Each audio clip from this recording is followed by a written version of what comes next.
When a government is more worried about being woke than protecting its people, you end up with a situation like Seattle. Months of vilifying and defunding the police has led to a mass exodus of law enforcement, with 250 officers leaving the force. And as violence surges, with 6 shootings this past weekend, the mayor has done a complete 180 as the city scrambles to add more cops. Unfortunately, this short-sighted thinking has moved from one Washington to another, as leaders in D.C. look to do the same with our military. Instead of focusing on actual threats, the Pentagon's more worried about diversity and sensitivity, leaving America vulnerable, as you might imagine, while Putin and Xi laugh in our faces. There they are laughing. They're probably thinking of us. Let's bring in Seattle radio host Jason Rantz and combat pilot and former Deputy Assistant to the Defense Secretary, Amber Smith. Jason, let's start with you. We've seen a lot of Seattle. The country has watched the city burn down. You've got the chop zones. You've got all kinds of the defunding the police movement there. Let's talk about the impact and why suddenly the mayor has changed her mind and wants more police officers. Because we're almost down a third of the Seattle police force. I mean, when they decided to lean into the defunding of police, we saw a huge rise in crime. Last year was a 26-year homicide rate record that we hit, and this year we're almost certainly going to exceed that. When you cut the police forces, people die, and people have to understand that that's the reality, and that the mayor suddenly is coming out and talking about it. I hope people realize that is telling you how dire the situation is in Seattle. You had, within just a 24-hour period over the weekend, 4 people get shot to death in just a couple of neighborhoods. There's a gang violence problem, and a lot of the gun violence is coming from homeless encampments, neither of which the police are even allowed to police at this point. See, well, that's what's interesting, is that there's been arguments by the woke crowd that taking the police off the streets doesn't really affect crime. But that's clearly insane. It obviously does. I mean, people do things if there are no repercussions. You're going to be more inclined to do something dumb if you can get away with it. It's human nature. So for the mayor to do this, she is at least she was the one that was celebrating the chaos in this last summer. She must be recognizing that we must have more police. Is she getting any pushback? She isn't necessarily getting pushback, but let me tell you that on Monday, or Tuesday, the council is ready to reroute $14 million from the Seattle Police Department budget.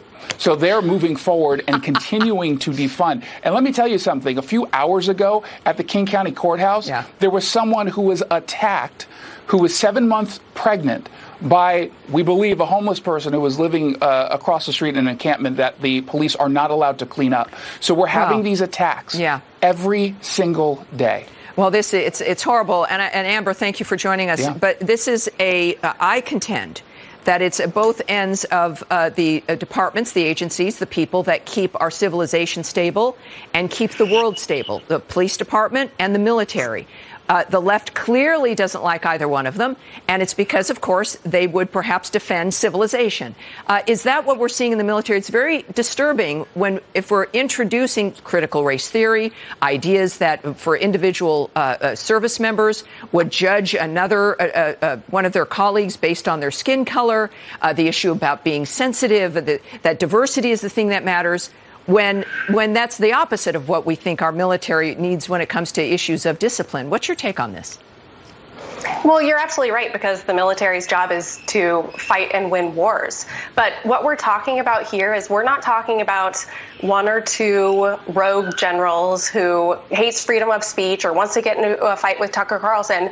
We're talking about institutional rot from some of our military leaders who at the top have taken it upon themselves to transform the Department of Defense with critical race theory, with gender quotas, with doing a stand-down day and preaching to those fighting in actual wars in Iraq and Afghanistan that white supremacy is the biggest threat to the military today.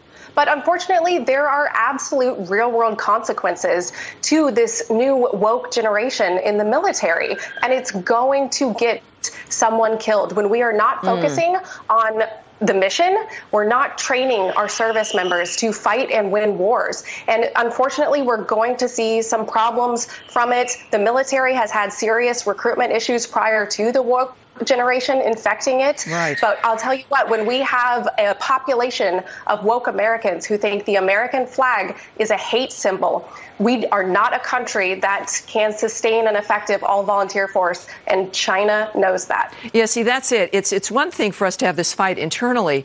This is being watched externally by our enemies and even by our allies, who then are going to have to think about, well, they're not going to be ready to defend us. Maybe we need to get cozier with Putin in order to save ourselves. It changes the metric for everyone. It changes the metric globally, absolutely. I think that a lot of our allies around the world are absolutely nervous right now, looking at what is going on in the United States military. And I tell you what, for members of the military right now, they need to be documenting this, and they need to be writing their elected representatives in Congress. They have got to know what is going on at that rank and file level, and things that they are being exposed to from their leaders. Exactly. It must occur, because we're all in this together, and this is one of those things where speaking to your elected representatives, it's not a cliche, it works. Thank you both very much for being here. I appreciate it. Now, coming up, the border's wide open and Joe Biden's